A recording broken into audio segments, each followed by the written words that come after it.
रमता राम जपो रे प्राणी, अब तो सुन ले राम कहानी।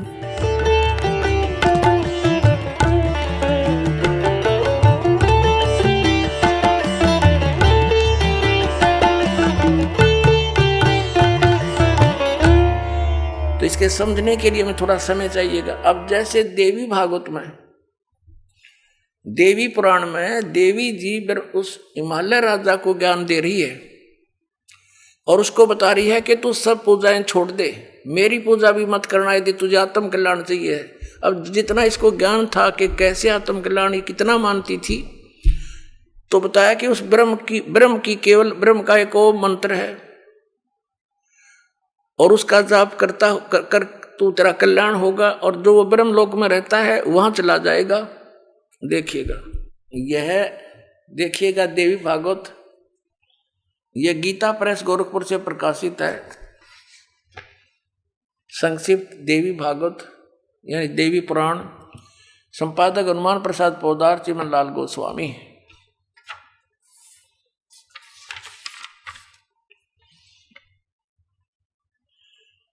प्रकाशक एवं मुद्रक गीता प्रेस गोरखपुर, गोविंद भवन कार्यालय कोलकाता का संस्थान। हम ज्यादा ना पढ़ेंगे, अपने काम का पढ़ेंगे। 562 पृष्ठ पर ले चलते आप। 7वां स्कंद, संक्षिप्त देवी भागवत, 562 पृष्ठ पे। यहां देवी के द्वारा हिमालय को ज्ञानोपदेश, ब्रह्म स्वरूप का वर्णन देवी जी कहने लगी। पहले तो अपने बारे में बताती है, फिर कहती है कि उस ब्रह्म का क्या स्वरूप है यह बतलाया जाता है, जो प्रकाश रूप सबके अत्यंत समीप में स्थित, हृदय रूप गुहा में स्थित होने के कारण गुहाचर नाम से प्रसिद्ध और महान पद अर्थात परम प्राप्य है। वह ये परम सत्य, हम थोड़ा सा पढ़ेंगे। अमृत अविनाशी तत्व है, सौम्य उस वेदने योग्य लक्ष्य का तुम वेदन करो, मन लगाकर उसमें तन्मय हो जाओ। यहां देखना, उस एकमात्र परमात्मा को जाने, दूसरी सब बातों को छोड़ दे। यानी सबकी पूजा, इवन अपनी पूजा को भी छोड़ने को कह रही है देवी जी। यही अमृत रूप परमात्मा के पास पहुंचाने वाला पुल है। संसार समुद्र से पार होकर अमृत स्वरूप परमात्मा को प्राप्त कराने का सुलभ साधन है। इस आत्मा का ओम के जप के साथ ध्यान करो, ओम नाम जाप करो उसका। इससे अज्ञान में अंधकार से सर्वथा परे और संसार समुद्र से उस पार जो ब्रह्म है उसको पा जाओगे। ओम के नाम से ब्रह्म प्राप्ति होगी, तुम्हारा कल्याण हो। और वो ब्रह्म कहाँ रहता है? वह यह सबका आत्मा ब्रह्म, ब्रह्मलोक रूप दिव्य आकाश में स्थित है। वह ब्रह्म लोक में रहता है और ओम के नाम से तुम उस ब्रह्म को प्राप्त हो जाओगे, पा जाओगे। और वो कहाँ रहता है? ब्रह्मलोक में। अब क्या सिद्ध हुआ कि ओम नाम के जाप करने से कौन सी परम गति है? ब्रह्मलोक प्राप्ति है। श्रीमद् भगवद गीता अध्याय नंबर 8 के श्लोक नंबर 16 ने स्पष्ट कर दिया है कि वहां गए हुए भी जन्म मृत्यु में रहेंगे, पुनः लौट कर आएंगे। अब हम फिर आते हैं दोबारा श्रीमद् भगवद गीता पर। देखिएगा, अब ये स्पष्ट हो गया। श्रीमद् भगवद गीता अध्याय नंबर 8 में के मंत्र नंबर 13 में इसने स्पष्ट कर दिया है कि ओम इति एकाक्षरम ब्रह्म व्यवहारण माम अनुस्मरण यह प्रयाति तदन देहम स याति परमाम गतिम। माम ब्रह्म, मुझ ब्रह्म का यह एक अक्षर, ओनली वन मंत्र ओम है। माम ब्रह्म माने मुझ ब्रह्म का। ओम इति एक अक्षरम, केवल यह एक अक्षर है, नथिंग एल्स। और व्यवहारण माने उच्चारण करके, श्रवण करता हुआ। यह प्रयाति तदन देहम स याति परमाम गतिम। यहां से शुरुआत किया अनुवाद का। जो पुरुष ओम, इस एक अक्षर रूप ब्रह्म को उच्चारण करता हुआ मुझ निर्गुण ब्रह्म का सेवन करता हुआ शरीर को त्याग कर जाता है, वह पुरुष परम गति को प्राप्त होता है। कौन सी परम गति को? यह कंसेप्ट क्लियर कर दिया श्री देवी जी ने कि ओम नाम का जाप करो, ब्रह्म को उद्देश्य रखो और कहाँ पहुंच जाओगे? ब्रह्म को पाओगे। कहाँ रहता ब्रह्म लोक में? 8वें अध्याय के 16वें श्लोक में गीता के अंदर स्पष्ट कर दिया है कि ब्रह्मलोक पर्यंत सभी पुनरावृत्ति में सभी लोग वहां गए प्राणी भी जन्म मृत्यु में आते। अब आपको दिखाते हैं गीता जी अध्याय नंबर 8 के श्लोक नंबर 5, 6, 7, 8, 9, 10। 5 और 7 में तो गीता ज्ञान दाता अपने विषय में कह रहा है। 8वें अध्याय के 6ठे श्लोक में इतना कहा है, जहाँ आशा ता बासा होई, मन कर्म वचन सुमरियो सोई। जिसके अंदर आशा लगाकर तुम जाप करते रहोगे आजीवन, अंत में उसी को प्राप्त होगे। अब देखना अध्याय नंबर 8 का अब श्लोक नंबर हम 5 पढ़ेंगे। अब हमने ये भी पढ़ दिया था, अब थोड़ा सा फिर रिमाइंड कराते हैं, भूल गए होंगे। 8वें अध्याय के प्रथम मंत्र में गीता ज्ञान दाता से अर्जुन ने पूछा किम तत्परम। आपने 7वें अध्याय के 29वें श्लोक में जिस तत्परम को तत् ब्रह्म, उस ब्रह्म को, संपूर्ण अध्यात्म को, संपूर्ण कर्मों को जानते हैं, वो जो मेरे शरण होकर जरा और मरण से छूटने के लिए प्रयत्न करते हैं, वे पुरुष तत्ब्रह्म को और अर्थात उस ब्रह्म को, संपूर्ण अध्यात्म को, कर्मों को जानते हैं। यहाँ अर्जुन ने पूछा था 8वें अध्याय का प्रथम मंत्र में किम तत्ब्रह्म। इस गीता ज्ञानदाता ने 8वें अध्याय के 3रे श्लोक में, 8वें अध्याय के ये 3रे श्लोक में उत्तर दिया, वह परम अक्षर ब्रह्म है। अब हम 8वें अध्याय के ये 5वें श्लोक में कहता है, जो पुरुष अंत काल में भी मुझको ही सुमरण करता हुआ शरीर को त्याग कर जाता है, वह मद भावम यानी मेरे भाव को प्राप्त होता है, मेरे में भावित रहता है। इसका अर्थ ये है, ये गलत लिखा है, इससे इसमें कुछ भी संशय नहीं। और 6ठे में ये बताया है कि ये नियम है, यम माने ये नियम है। ये देखना, अब हम 6ठा पढ़ रहे हैं।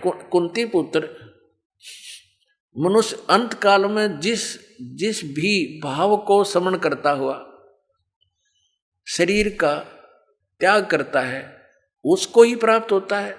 सदा उसी भाव से भावित रहता, तद भाव भावती, तद भावम तद भाव भावती। ये क्या बताया है कि जो अंत में उसी जिसके आस्था रहेगी उसी को प्राप्त होगा, जहां साता वासा हुई। और यहाँ 7वें में कहा है कि इसलिए सब प्रकार से सब समय में मेरा स्मरण कर, अनुस्मर मेरा स्मरण कर और युद्ध भी कर, मुझ में अर्पण किए हुए मन बुद्धि युक्त होकर तो निसंदेह मुझे प्राप्त होगा। अब 8वें में फिर क्या कहा है कि यदि अब अभ्यास योग युक्तेन चेतसा, यहां देखना इनके अनुवाद नहीं का पढ़ते हैं।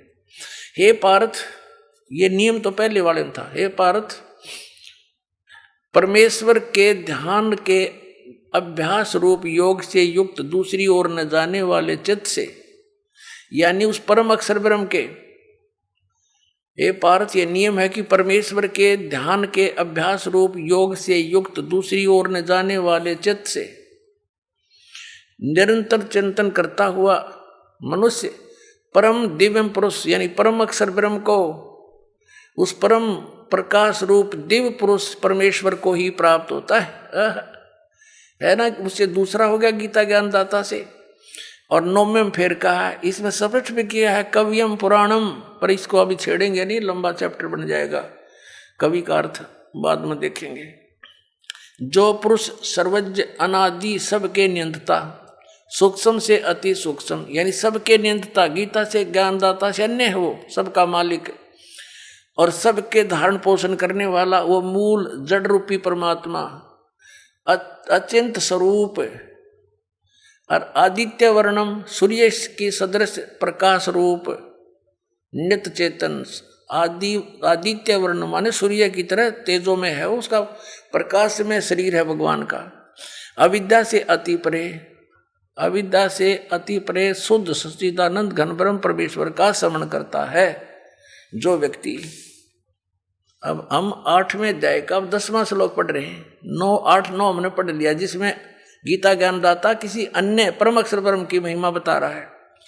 उसकी भक्ति करता हुआ वह भक्ति युक्त पुरुष अंत काल में योग बल से, योग बल माने भक्ति की शक्ति से, बरकुटी के मध्यम में प्राणों को अच्छी प्रकार स्थापित करके फिर निश्चल मन से स्मरण करता हुआ उस दिव्य परम पुरुष को, उस परम अक्षर ब्रह्म को ही प्राप्त होता है। श्रीमद् भगवद गीता अध्याय नंबर 17 के श्लोक नंबर 23 में गीता ज्ञानदाता कहता है उस परम अक्षर ब्रह्म के पाने का, सच्चिदानंद घन ब्रह्म के पाने का 3 मंत्र का जाप है। ओम तत्सत, अपना तो इसने सार्वजनिक कर रखा है, और तत् और सत का इसको ज्ञान नहीं, क्योंकि इसने उस समय आवेश में आकर के परमात्मा के उस ज्ञान का नाश कर दिया।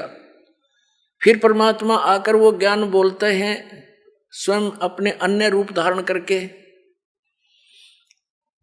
तो ये उसको ये इसके एजेंट समझ नहीं पाते। परमात्मा इस तरीके से उसको अपनी वाणी में छुपा कर जाते हैं, फिर या स्वयं आते हैं या अपना दास भेजकर अपने बच्चों तक उस ज्ञान को फिर सार्वजनिक कराते हैं। अब 17वें अध्याय के 23वें श्लोक को फिर दिखाते हैं आपको, देखिएगा।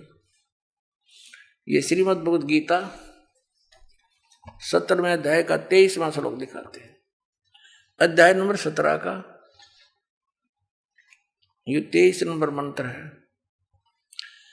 ओम तत्सति, ओम तत्सत इति निर्देशः ब्रह्मणे त्रिविध समृतः ब्राह्मणा तेन वेदा च यज्ञा च विहिता पुरा। ओम ओम तत् तत् सत सत। ओम तो सीधा है, तत् और सत ये गुप्त है, सांकेतिक है। ऐसे यह 3 प्रकार का सच्चिदानंद घन ब्रह्म का नाम कहा है, वो परम अक्षर ब्रह्म का नाम कहा है। अब ये क्या स्पष्ट हुआ कि श्रीमद् भगवत गीता में गीता ज्ञानदाता ये ऑप्शन छोड़ रहा है कि उस परम अक्षर ब्रह्म के पाने की विधि उस सूक्ष्म वेद में है। उस ज्ञान को तू तत्वदर्शी संतों के पास जाकर समझ, वो सच्चिदानंद घन ब्रह्म की वाणी में निहित है। अपने आत्मा ये 3 अक्षर का मंत्र जो है ये साधना है। आप सुन रहे थे जगत गुरु तत्वदर्शी संत रामपाल जी महाराज जी के मंगल प्रवचन। अधिक जानकारी के लिए विजिट कीजिए हमारी वेबसाइट www.jagatgururampalji.org। संत रामपाल जी महाराज जी के शुभ आशीर्वाद से पूरे विश्व भर में 500 से भी ज्यादा नाम दीक्षा केंद्र हैं, जिन पर संत रामपाल जी महाराज जी द्वारा ऑनलाइन निशुल्क नाम दीक्षा दी जा रही है। अपने नजदीकी नाम दीक्षा केंद्र का पता करने के लिए संपर्क करें 8222880541।